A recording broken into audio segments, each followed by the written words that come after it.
All right, class, we're going to go over proper gauge hookup and the importance of having the panels in place. So some of these panels act as a fan shroud.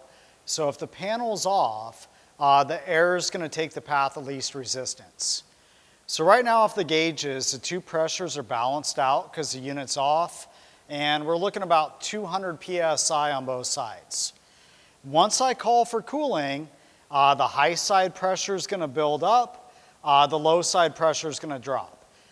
Being that this is 410A, we're going to be around 300 or so on the high side, maybe about 110, 120 on the low side. So I'm going to flip it on. Okay, compressor cycled on, blower kicked on, and now the head pressure is building up and the suction pressure is dropping down.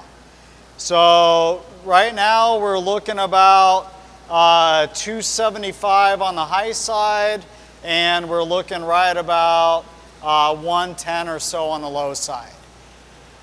So when you go out in the field, it's extremely important to look for little access holes where you can run the manifold gauges.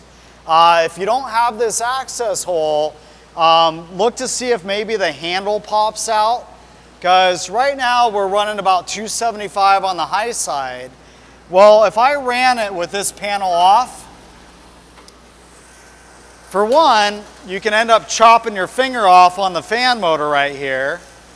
And for two, look at this pressure. This pressure is just building up.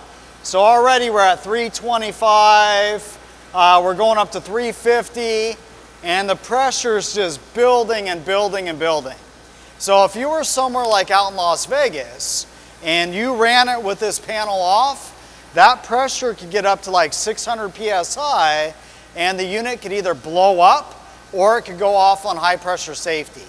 So when you run the equipment, you have to look for little access ports like this so you can fish your gauges through. So right now I'm already up to 400 psi. So it went from 275 up to 400.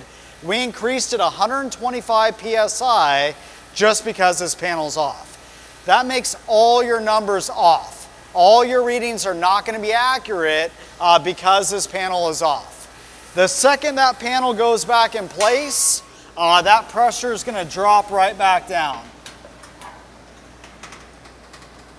So right when we put the panel back on, you can see how quick that pressure is dropping back down.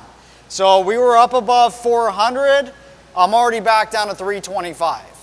So anytime you're out in the industry and you see panels like this, you have to look at an access port for where you're going to run your gauges. Because if you just take the panel off and you run it with it off, your readings are not going to be accurate. Everything you just looked at is going to be wrong. We'll be doing some more lessons like this both in class and in the lab here. So thanks for tuning in.